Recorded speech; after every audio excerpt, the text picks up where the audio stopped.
And we're live on YouTube, Facebook, and Twitter all at the same time. This is simply amazing. Adam Davis, how are you?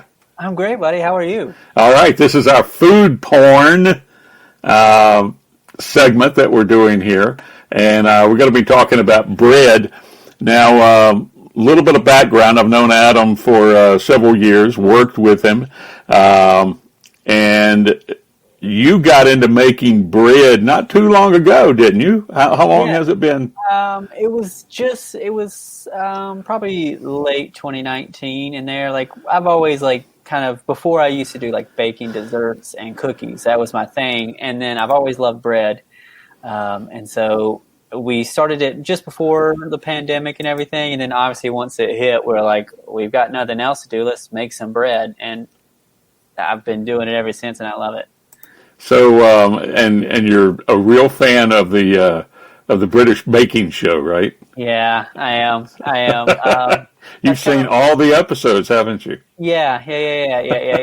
I can't deny. Like, now I want to go back and watch them now that I actually know more than when I first watched them. Because like I was never into, first off, like the baking competitions and the especially Food Network. They have all those cooking competition shows and baking competitions.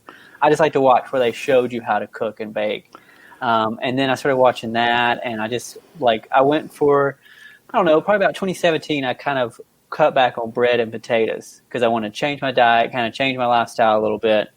And once I kind of hit my goal, lost some weight, I was like, I want bread again. And so I just started eating bread and just found breads I love. Like, I've never tried focaccia before. That's my favorite bread now. And like any bread I can have, I'll try it at least once.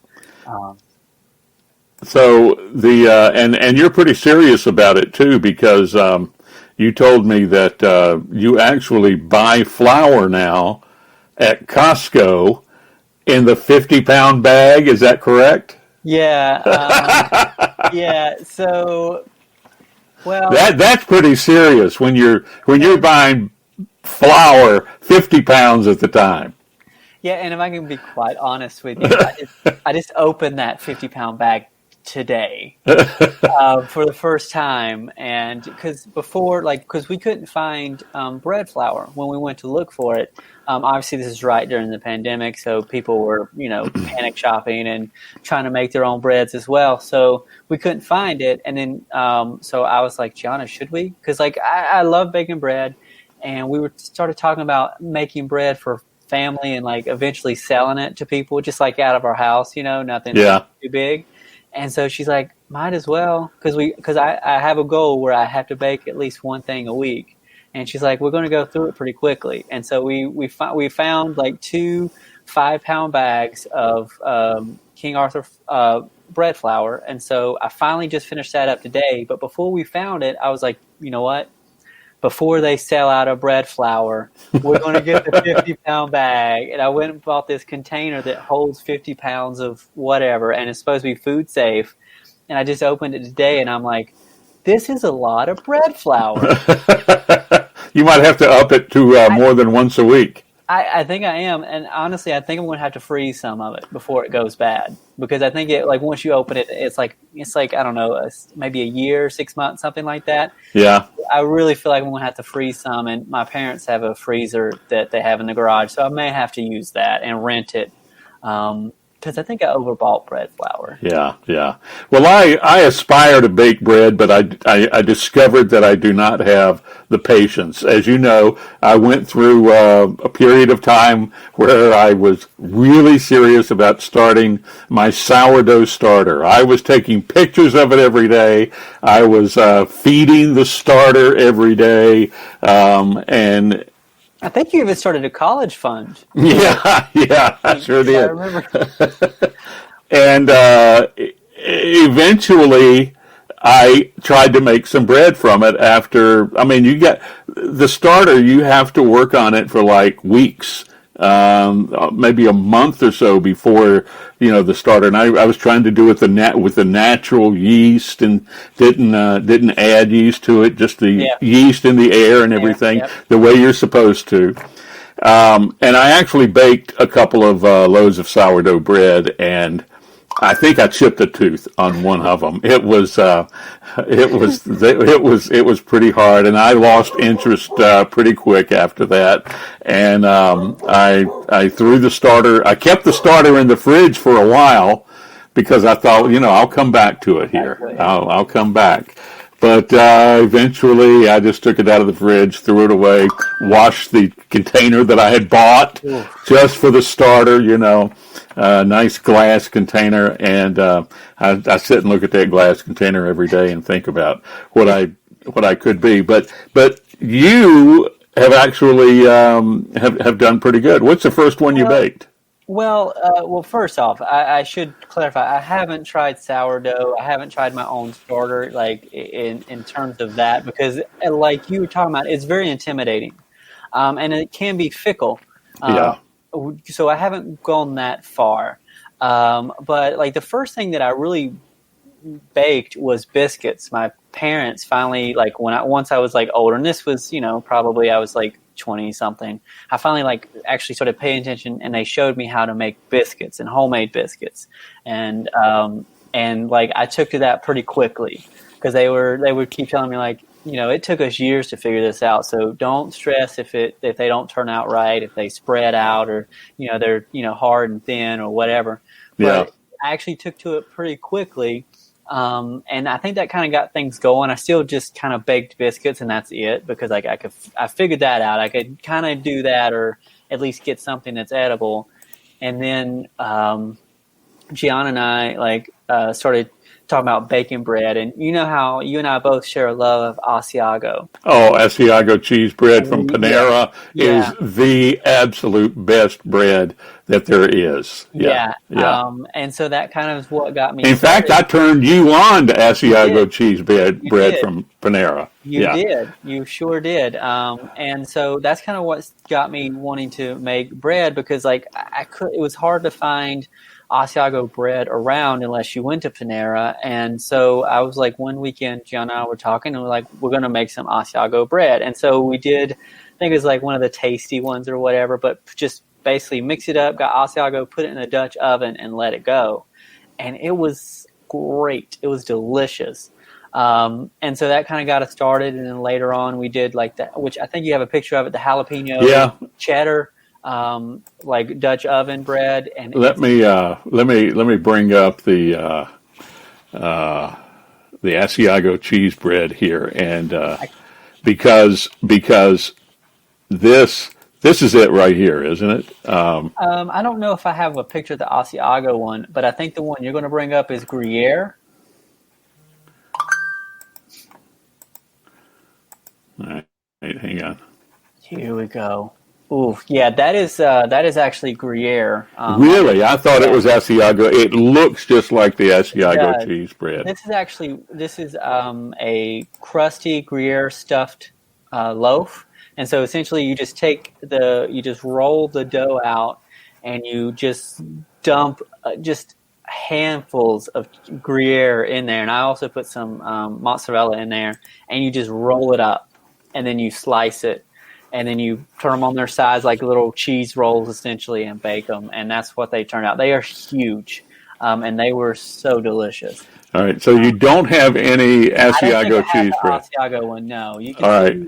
Well, let's take a look at this one then. What is that? This is Swedish cardamom bread, and I made it for a friend, and it doesn't look the prettiest.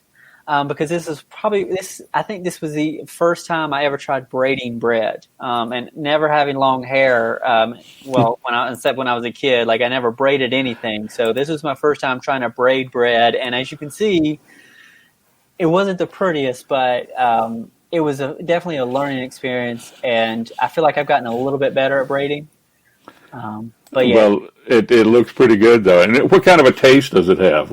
It's like, I don't know. Hey, I don't know if you've ever had cardamom. I can't really describe it exactly, but it's a sweeter type bread. It's good with your jams in like early morning. This is the jalapeno cheddar bread that I was talking about earlier that we made in the Dutch oven. from, I think this is also from Tasty, and this is probably one of my favorite breads as well. Just because, like, I think you have maybe, I don't know if I put the shot of it in here, but like the opening, like there's cheese just. Yeah, you did. This right here, I think, is the. Yeah, so is that it? Yeah, and so cheese and jalapenos just stuffed in there, and that makes a great sandwich.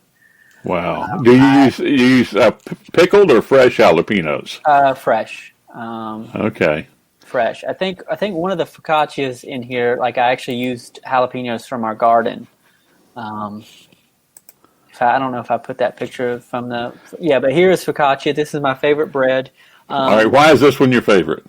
I just love making a sandwich out of it. I love kind of, I don't know if you can see that layer of oil, the olive oil on the bottom there, but you can like take off. Yes, I can. Yeah, right at the bottom there. Yep. And you essentially, there's several recipes you can go by, but this one is like a 12-hour, well, pretty much 24-hour process because you let it sit in the fridge overnight, and it just sits in this olive oil overnight. And so, like the raw dough.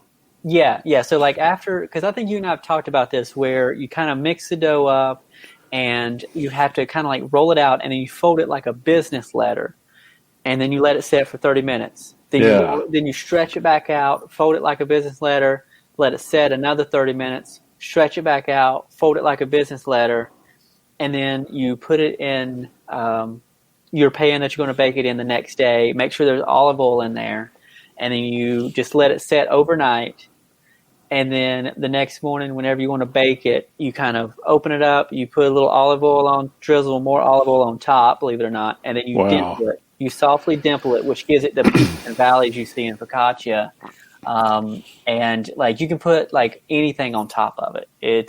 You could put jalapeno and cheddar. You can do I think one of them I did tomato and basil, and like it's pretty much a pizza, but obviously you can see the crumb is a little bit more of it than say a pizza, which is flatter. But you also have flatter focaccia too. But that's why this type, because especially like how tall it is, and it's just to make a sandwich out of, and that's my favorite to do, especially breakfast sandwiches. All right. Now, this one you just sent today. No, you didn't? Okay. These right here is my first attempt at ciabatta bread. It's actually Paul Hollywood ciabatta bread recipe. All right. Now, for the benefit of people who don't know, Paul Hollywood is one of the judges on the British baking show. And he's also on the American version of the show, too, right? Can we make sure it's the Great British Baking Show? The Great British Baking Show, yes. It's not just British, Dennis. It's not just British. It's great. But no, so this is my first attempt. And as you can tell, it's not really pretty, but it still turned out really well. It's just, this is one of those really sticky doughs that, to me, can be kind of hard to handle, and I understand why some people have bread machines. I haven't quite jumped into the bread machine yet, because my favorite part of bread is when you have to knead it and work with it. Really? Yeah, I hate when it's so sticky, but I still just do it because I like it helps you, like, to me it helps me relax, and it just, I don't know, I usually feel a little bit better after pounding out some dough. Okay, you can take that a lot of different ways. Well, once it rises, you gotta beat it back down again. This is food porn after all, isn't it? I told you. So this right here that you're looking at, this is what, I don't know if you're familiar with King Arthur. They're now a baking company. They were King Arthur Flour. But this is one of their I use a lot of their recipes because not only are their recipes easy to follow and great, but they have a lot of great advice, and like it's really great for any time you, like, especially if you're first starting out with baking or you just want to learn more about it. Yeah. Their recipe is like the easiest white bread you'll ever make or something like that. And it really was. It doesn't look the prettiest because I'm still learning and still am, but and obviously my scoring isn't the greatest, but I do have to admit this was an easy bread to make, and it worked wonderfully for breakfast sandwiches. I think we even made French toast with the remains of it one morning. Wow. All right. This is the same thing right here. Yeah. That's Yeah, the yeah. same thing. I just turned the photo, and this is the same thing. Is this Yeah, the same thing yeah. also? This is a That's a little closer version of it, close up. because I like to really get you in there. You know, it's like Yeah. I don't want you just looking back, hanging out on the sidelines. You got to get in there, Brett. You got to get in there. Now you make these dimples, these Yeah, slash marks in there. yeah, with a knife, and like knife probably wasn't sharp enough, and I don't know that I went deep enough. But again, that's something else that you just kind of have to start, figuring out, learning, and like it. One day I'll get there. But yeah, this was I think several months ago. I think this was like right in the midst of the pandemic.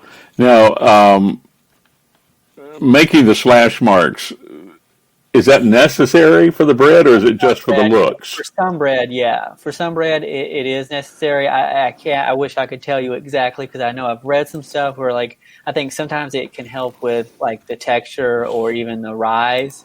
Yeah. But yeah, there is a method to that madness. And this is challah bread. Gianna loves challah bread. And Now so, this looks complicated. This looks like a lot of braiding took place in this there bread. was a lot of braiding and a lot of phallic braiding going on here. And because, like, I will say, as you can, I feel like this went much better than my first time braiding. I think this is like my second or third one here, but Gianna wanted some challah bread, and I was like, well, let's make it. And it tasted delicious, and we made a lot of French toast out of this.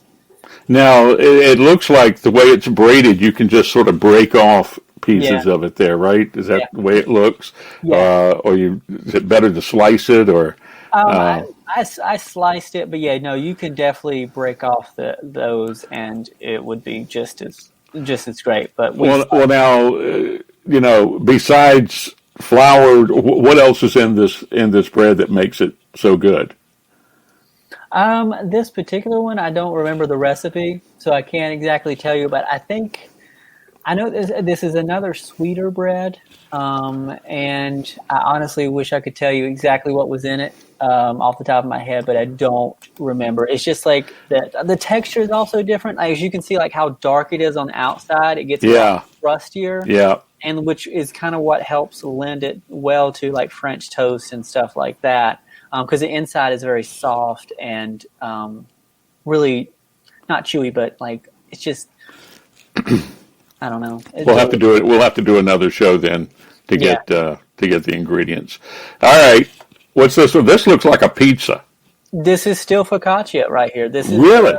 This is I believe this is mozzarella and those are tomatoes on there. Tomatoes. Okay. Yeah. Are they fresh tomatoes? Freeze dried tomatoes? What are they? Those are fresh tomatoes. Really? Sliced. We had some extra, sliced them up, and then put them on top. This was supposed to be like a Italian type focaccia. We just had some recipes. I was actually going to put some basil on there from our garden, but I got lazy. And wow. Because this looks good. So the fresh tomatoes don't add too much moisture to the bread? Well, no, and keep in mind, there's so much olive oil and oil going on here anyways. Like, really, it just...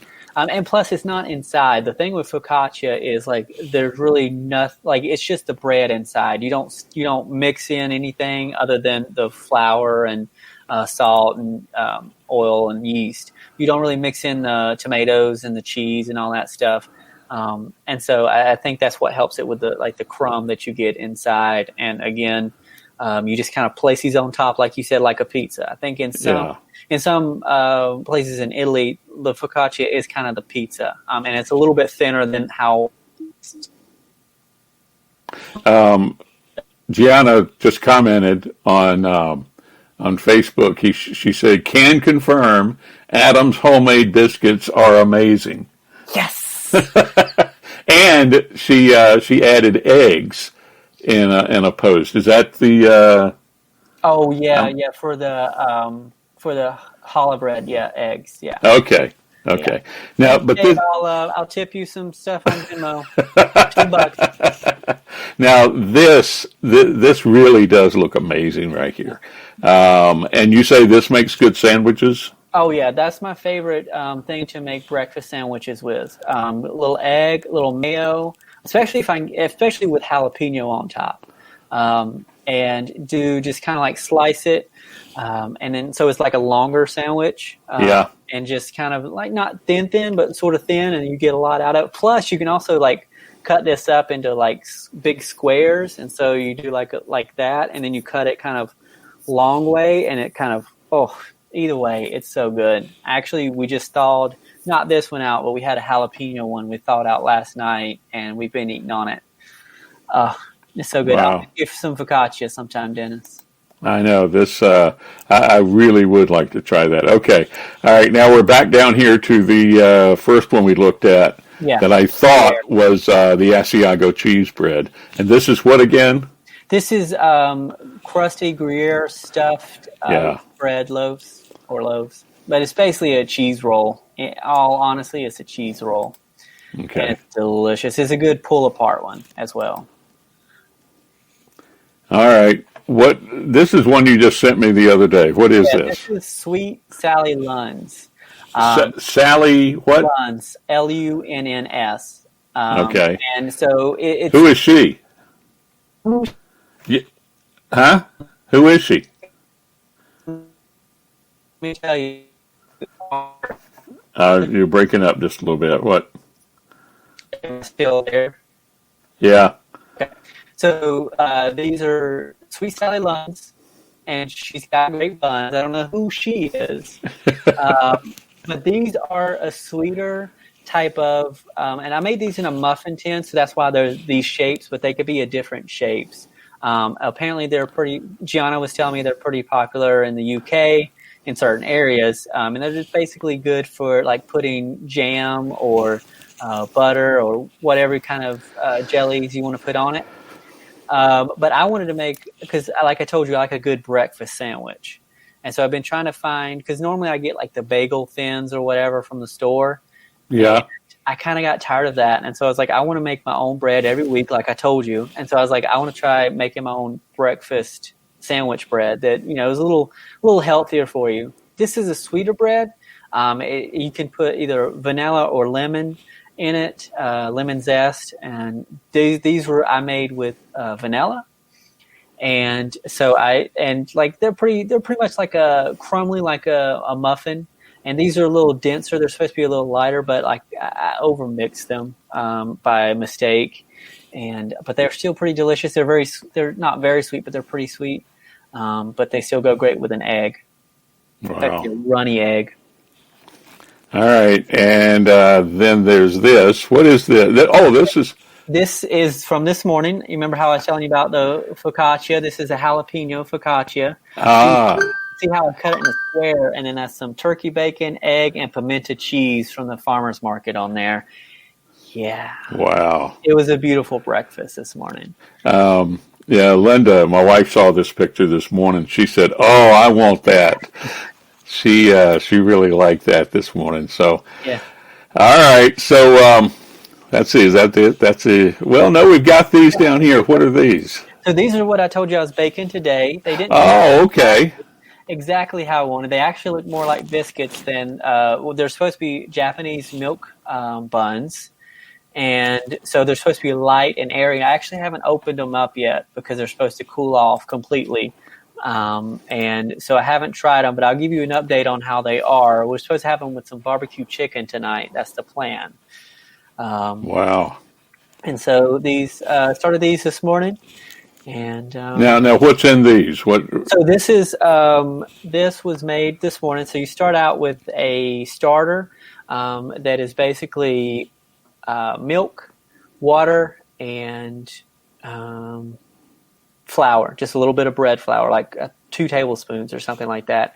And you kind of warm that up until it thickens, and then you let it set and cool to room temperature, and then you mix it in with more bread flour, an egg, a little bit more milk, and then some powdered milk, which is my first time using powdered milk, which is interesting. Why do you use powdered milk and not fresh milk? I did use fresh milk as well, and so I think in some recipes it helps with the moisture content for certain. But again, I just started using bread, the powdered milk. So I'm still trying to learn like why and when. There are some recipes where they allow you to substitute actual milk for milk powder or powdered milk. Yeah. But like, I don't know. It's something interesting. I'm going to wait and see how these taste and see, what the difference is. But these are supposed to be light and airy and fluffy. And so once I get these down and figured out how to make them properly, I want to start putting stuff in them, like meats and cheeses. Adam, you got me hungry this afternoon. So what's the next bread you're going to do? I don't know. That is a good question. I do think it's time to make more focaccia. Yeah, always time. Yeah, and because I haven't made any in a while. I tried another recipe that's different than the focaccias you saw here earlier, and it was a little drier and crummier, so it like kind of fell apart, and so it wasn't as good. So I think I'm going to go back to the other one, and I think that's what I'm going to try to do this week. And maybe since we got some jalapenos coming out there, put some jalapenos on top. Maybe make a special delivery to the Elliott household. Yeah, I definitely want to try some of that. Well, I would if there wasn't that whole restraint. Yeah, I know. This whole pandemic thing going on. That too, but... Yeah. All right. Well, Adam, this has been informative. It's been fun. We'll have to do this again. Hey, I'm happy to. Once I learn more, I'll happy to come on and talk as much bread as you want. You might have to get your own website or something to promote your bread making skills here, because you really do have some skills in making bread. I got to tell you. Well, thank you. I appreciate you saying that, and I just love making bread. It's been fun, especially the past couple months. It's been a good tension easer, and I just like I like bread. Damn it! All right, Adam, this has been fun. Thanks a lot. Have yourself a good weekend. Okay. Hey, you too, buddy. Good talking to you. All right, we'll talk to you later. Thanks a lot for joining us today on the Papa Dennis Show. Adam Davis, our guest, and I promise you we'll have him back again for another edition of Food Porn. Thanks for being here. Thanks for having me.